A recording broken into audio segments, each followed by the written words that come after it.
نیکی اور بدی کا فرق سمجھنے کے لیے ہمیں زندگی دی ہے، اور یہ بڑی تھوڑی اور عارضی اور کمزور زندگی ہے، اس کی کوئی بنیاد نہیں ہے، اور یہ ایسی زندگی ہے کہ موت کا بلاوا کسی وقت بھی ہمارے دروازے پر دستک دے سکتا ہے۔ یہ جو مجلس سجاتے ہیں ہم، اس کا مقصود صرف یہ ہے کہ ہمارے دلوں میں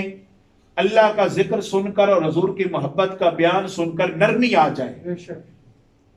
اور اللہ پاک قرآن میں فرماتا ہے کہ کچھ پتھر بھی ایسے ہیں کہ جب وہ رب کا کلام یا ذکر سنتے ہیں تو ان سے بھی چشمے پھوٹ پڑتے ہیں۔ اچھا، اگر پتھروں سے پانی اور چشمے نکل سکتے ہیں تو پھر مقام فکر ہے اور مقام غور ہے کہ ہم انسان ہو کر، گوشت کے لوتھڑے ہو کر، کیا ہم ان پتھروں سے بھی بدتر ہیں کہ جب اللہ اور اس کے رسول کا ذکر ہو تو ہماری آنکھوں سے آنسو نہ جاری ہو سکے؟ ان ہستیوں کا ذکر سن کر تو پتھر بھی ابل پڑتے ہیں اور پتھروں سے بھی چشمے جاری ہو جاتے ہیں۔ تو پھر ہمیں سوچنا چاہیے کہ آخر ایسا کیا سبب ہے کہ ہمارے دل ان پتھروں سے بھی سخت ہو گئے، کہ ان میں نرمی نہ رہی، اور اللہ کا ذکر سن کر ان دلوں میں خوف نہ رہا، اور اپنے گناہوں کو یاد کر کے ان دلوں میں ندامت کا احساس پیدا نہ ہو سکا۔ حدیث پاک میں آتا ہے کہ جو بندہ اللہ کے خوف میں اور اللہ کے غم میں اگر اس کی آنکھ سے مکھی کے سر کے برابر بھی آنسو نکل آیا تو حدیث پاک میں آتا ہے اللہ رب العزت نے اس پر دوزخ کی آگ کو حرام کر دیا۔ اور پھر الایمان بین الخوف والرجاء، کہ ایمان خوف اور امید کی درمیانی کیفیت کا نام ہے، یعنی ہمارے دلوں میں اللہ کی رحمت پر امید بھی غالب ہو اور ہمارے دلوں میں اللہ کا خوف بھی غالب ہو۔ اس کی ایک خوبصورت مثال سیدنا حضرت ابو بکر صدیق رضی اللہ تعالیٰ عنہ کی زندگی سے ملتی ہے۔ آپ فرماتے ہیں کہ مجھ سے کسی نے پوچھا کہ الایمان بین الخوف والرجاء کا مطلب کیا ہے، تو آپ نے فرمایا کہ خوف اور امید کی درمیانی کیفیت، یعنی دل کے آدھے حصے میں اللہ کا خوف ہو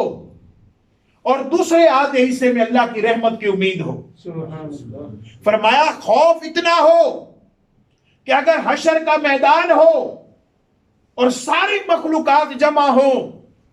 اور اعلان ہو کہ آج صرف ایک شخص کو جہنم میں ڈالا جائے گا اور باقی سب کی بخشش ہو جائے گی، تو یہ یار غار اور حضور کے دوست اور حضور کے ساتھی یہ فرماتے ہیں مجھے خوف اتنا ہے رب کا کہ وہ ایک شخص جس کو جہنم میں ڈالا جائے گا وہ میں ہی ہوں گا۔ یہ اللہ کا خوف ہے۔ اور امید کے متعلق آپ نے فرمایا کہ رب کی رحمت پر امید اتنی ہے کہ اگر یہ اعلان ہو کہ سب کو جہنم میں ڈالا جائے گا، صرف ایک شخص اللہ کی رحمت سے بخشا جائے گا، تو فرمایا مجھے اللہ کی رحمت پر امید اتنی ہے کہ وہ جس ایک شخص کی بخشش ہوگی وہ ابو بکر صدیق ہوگا۔ اب ہمارا کیا حال ہے کہ ہم نے رحمت کا اور امید کا دامن تھام کر اللہ کے خوف کو دل سے نکال دیا۔ اگر اللہ کا خوف نہ نکلا ہوتا تو دوستو ہم کسی کے ساتھ ظلم نہ کرتے، ہم کسی کی حق تلفی نہ کرتے، ہم نماز نہ چھوڑتے، ہم کسی کا حق نہ کھاتے۔ اب یہ سارا کچھ جو ہم کرتے ہیں اس کا سبب یہ ہے کہ ہمارے دلوں میں اللہ کا خوف نہ رہا اور امید کا دامن ہم نے تھام لیا کہ چلو یار جو کر سکتے ہیں کریں، بس اللہ معاف فرما دے گا۔ یہ کامل مومن ہونے کی نشانی نہیں ہے۔ اور دوسری طرف جو لوگ خوف کا دامن تھام لیتے ہیں، اللہ کی رحمت سے نا امید ہو جاتے ہیں، ان کے متعلق ایک ایمان افروز حدیث میں آتا ہے ایک شخص کو اللہ حکم دے گا کہ فرشتوں اس کو اٹھا کے جہنم میں ڈال دو۔ اللہ کی رحمت سے یہ حدیث ابھی مجھے یاد آئی کہ اس کی رحمت کتنی غالب ہے وہ شخص جب اس کو فرشتے کھینچ کر، اب خوشی خوشی تو جہنم کی طرف کوئی نہیں جائے گا نا، فرشتے پکڑ کے جہنم کی طرف لے جا رہے ہیں، رب کائنات جلوہ گر ہے اپنی شان کے مطابق، اور رب دیکھ رہا ہے کہ فرشتے اس کو کھینچ کر جہنم کی طرف لے جا رہے ہیں، وہ بار بار فرشتے آگے کھینچتے ہیں، وہ مڑ کے رب کی طرف دیکھتا ہے، فرشتے آگے کھینچتے ہیں، وہ پھر مڑ کر رب کی طرف دیکھتا ہے، حتیٰ کہ جب جہنم کے کنارے پہنچ گیا، اس دوران وہ کئی بار اپنے رب کی طرف پلٹ کر دیکھ چکا تھا، جب اسے فرشتے پھینکنے لگتے ہیں تو رب فرماتا ہے فرشتوں اسے واپس لے آؤ، اسے واپس لے آؤ۔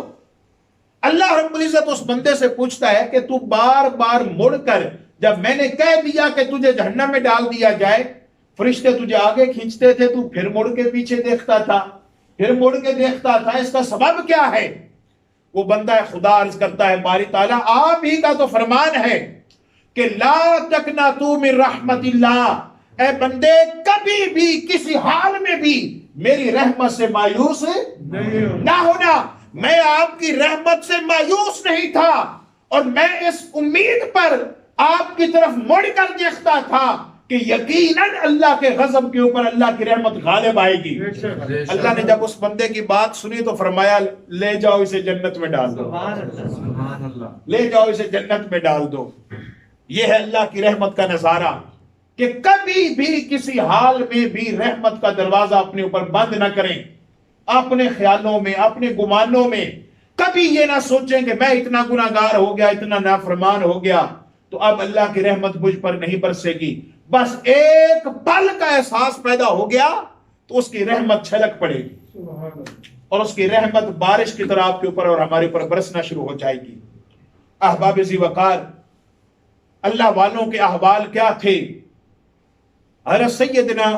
فاروق اعظم رضی اللہ تعالیٰ عنہ کے زمانے میں آپ نے ایک صوبے کا، حضور کے ایک صحابی کو گورنر بنایا جن کا نام تھا سعید بن عامر رضی اللہ تعالیٰ عنہ۔ آپ کا معمول تھا کہ آپ ہر 2-4 ماہ کے بعد ہر صوبے کا وزٹ کرتے اور اس شہر کی جامع مسجد میں عوام کو جمع کرتے اور گورنر کو سامنے کھڑا کر کے پوچھتے کہ لوگوں بتاؤ اس کے متعلق آپ کو کوئی شکایت تو نہیں ہے؟ جامع مسجد میں لوگ اکٹھے ہو جاتے۔ آپ کو جب 4 ماہ گزر گئے، 4-5 ماہ، حضرت سعید بن عامر کو تو فاروق اعظم رضی اللہ تعالیٰ عنہ آپ کے شہر میں پہنچے، جامع مسجد میں لوگ جمع ہو گئے، گورنر سامنے کھڑے ہو گئے۔ آپ نے لوگوں سے پوچھا بتاؤ تمہیں میرے گورنر کے متعلق کوئی شکایت تو نہیں ہے؟ تو لوگوں نے کہا ہمیں ان پر 4 شکایتیں ہیں۔ کتنی شکایتیں ہیں؟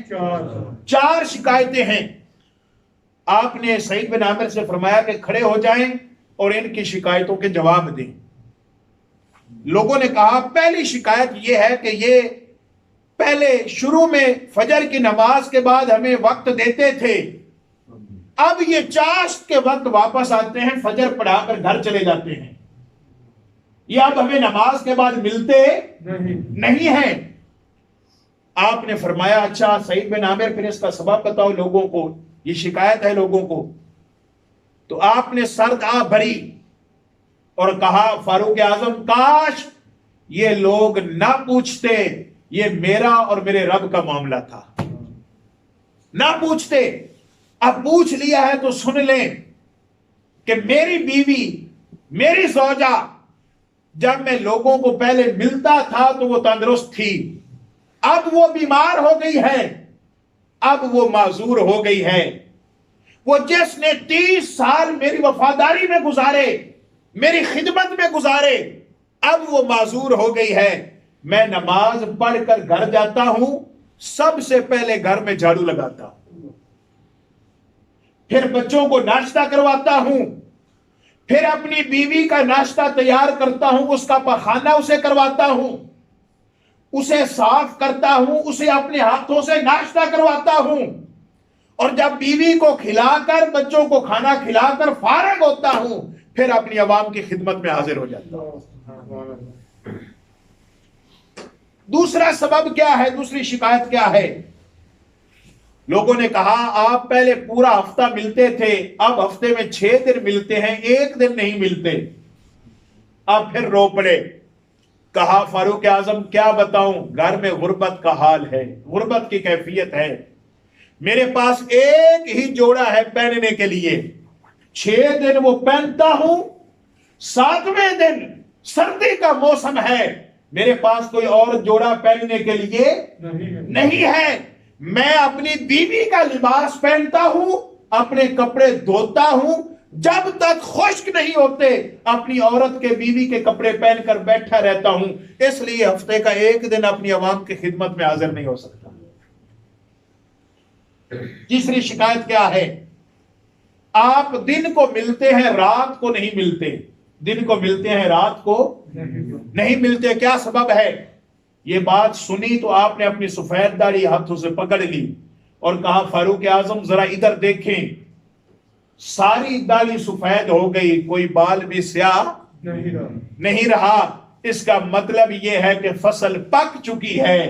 اور کوئی خبر نہیں کہ کب مالک کا بلاوا آ جائے۔ دن کو مخلوق کی خدمت میں ہوتا ہوں اور رات کو مسلح ڈال کر اپنے رب کے حضور اپنے مالک کو منانے کی کوشش میں لگا رہتا ہوں۔ یہ سبب ہے میں رات کو لوگوں کی خدمت میں حاضر نہیں ہوتا۔ چوتھی شکایت پوچھی تو لوگوں نے کہا کہ یہ اکثر روتے روتے بے ہوش ہو جاتے ہیں،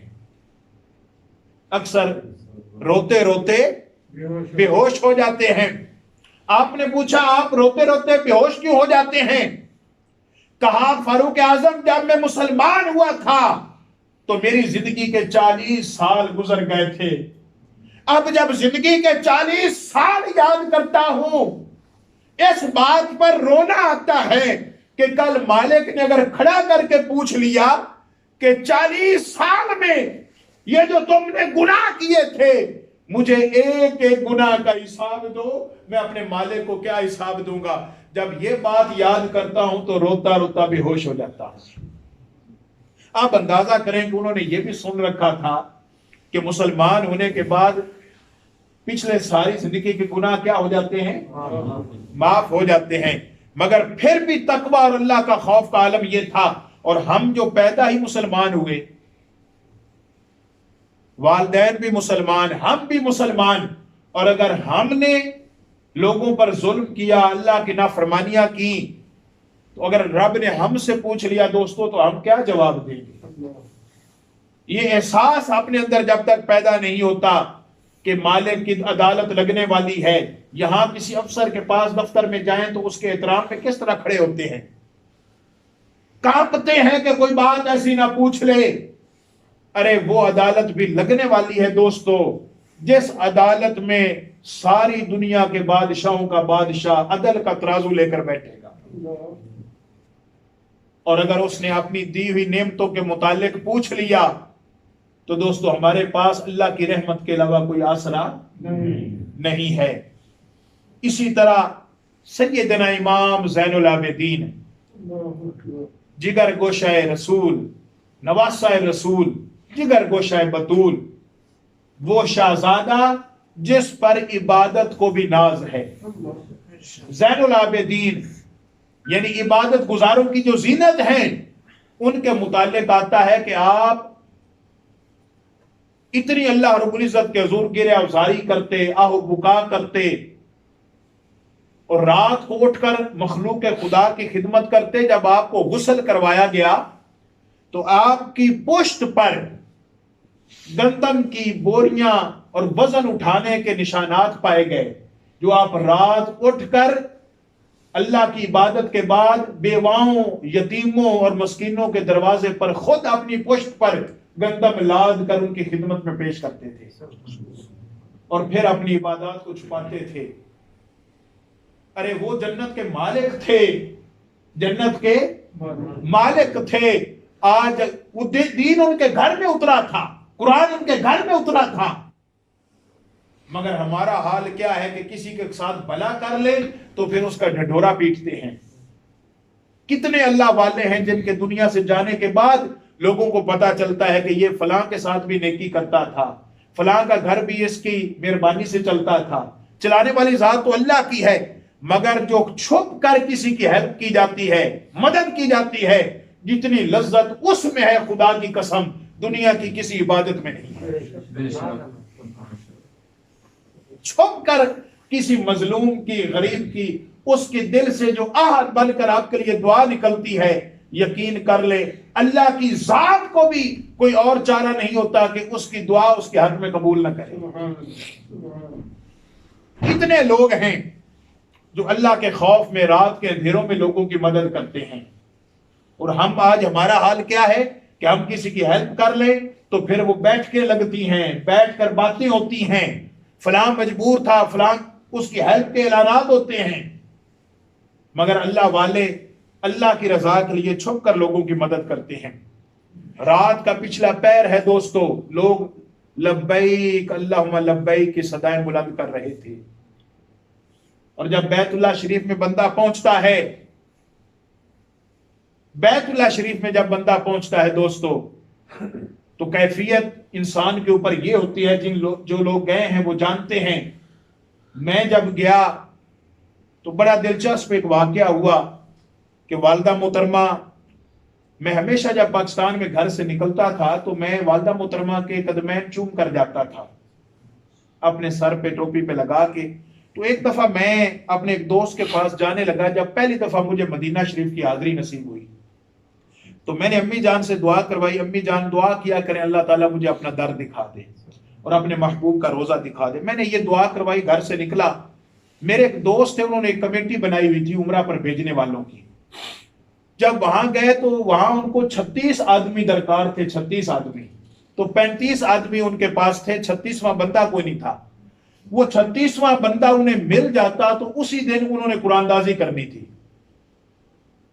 چونکہ 72,000 روپیہ تک انہوں نے عمرہ کا پیکج رکھا ہوا تھا، 2,000 روپے ماہانہ قسط لیتے تھے.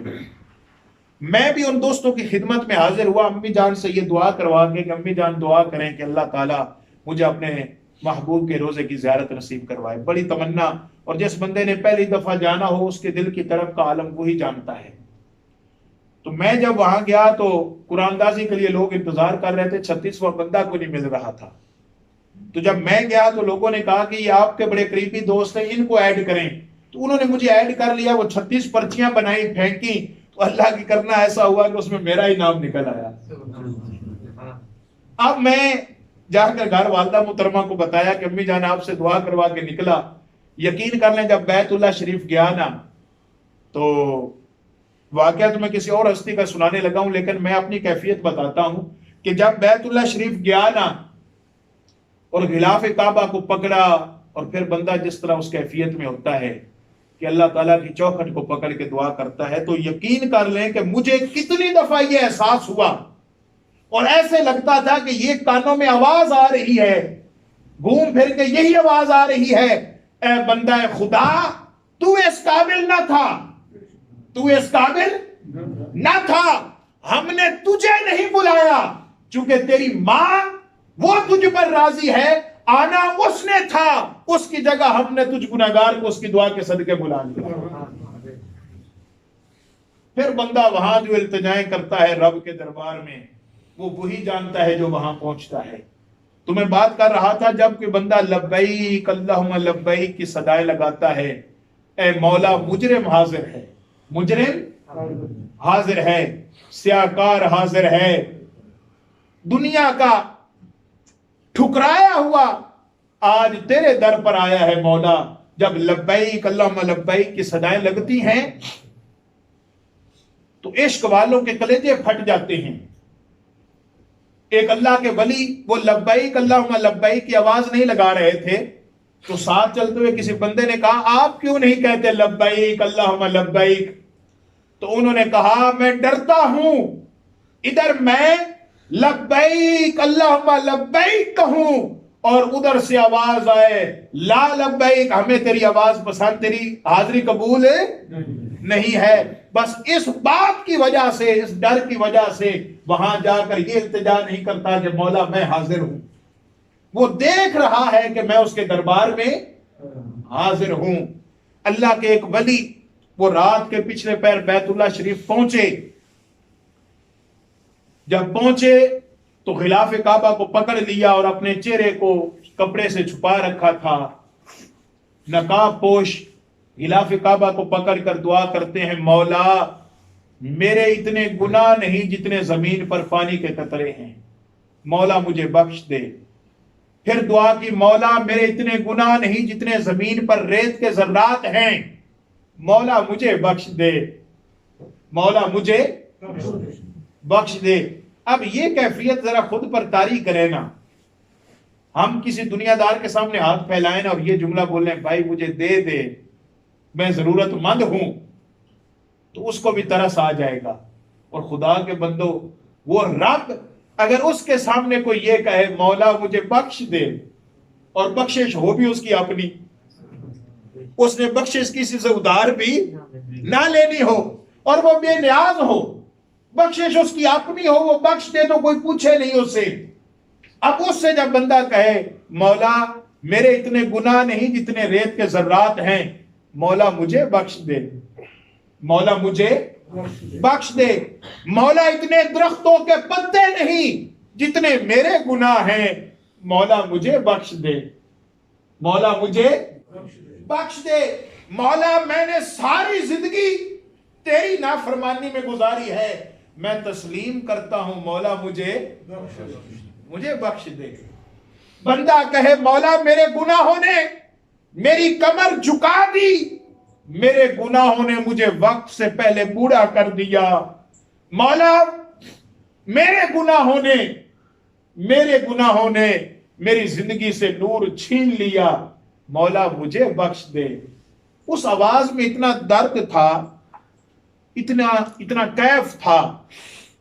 کہ وہ لوگ جو بیت اللہ کا طواف کر رہے تھے اپنا طواف بھول کر اس ہستی کے ارد گرد جمع ہو گئے اور کہتے ہیں بندہ خدا تیری آواز میں اتنا درد ہے کہ ہمارے کلیجے پھٹے جا رہے ہیں، بتا ہمیں اپنا چہرہ تو دکھا، تو کون ہے جو اتنا بڑا گناہگار ہے، ہم بھی تیرے لیے دعا کریں۔ وہ ہستی چہرے سے نقاب نہیں ہٹاتی۔ لوگوں نے پھر ان کے پاؤں پر لوگ گر گئے، منتے ترلے کیے، ہم وعدہ کرتے ہیں کہ سارے مل کر آپ کے لیے دعا کریں گے۔ ارے لوگوں کو کیا خبر تھی کہ تم نے اس کے لیے کیا دعا کرنی ہے، تم خود اس کے کرم سے بخشے جاؤ گے۔ اس ہستی نے جب چہرے سے اس وعدہ کے ساتھ کہ تم میری بخشش کی دعا کرو گے چہرے سے نقاب اٹھایا، تو دوستو وہ ہستی جنہوں نے واقعہ کربلا اپنی آنکھوں سے دیکھا تھا، شہزادہ رسول سیدنا حضرت امام زین العابدین تھے، حضرت امام زین العابدین تھے۔ ارے جن کی راتیں بھی اللہ کے ذکر میں گزرتی ہیں، جن کا ایک ایک عمل خالصتاً اللہ کے لیے تھا، ان کی کیفیت یہ تھی۔ اور ہمارا جو ہر عمل لوگوں کے دکھاوے کے لیے ہے، خلوص سے آری ہے، ریاکاری کے زمرے میں آتا ہے، ارے ہمارا حال کیا ہوگا؟ ضرورت اس امر کی ہے کہ خلوص چاہے ہمارے اعمال میں نہ ہو، کم از کم زبان سے تو عرض کرتے رہیں مولا مجھے اخلاص عطا فرما،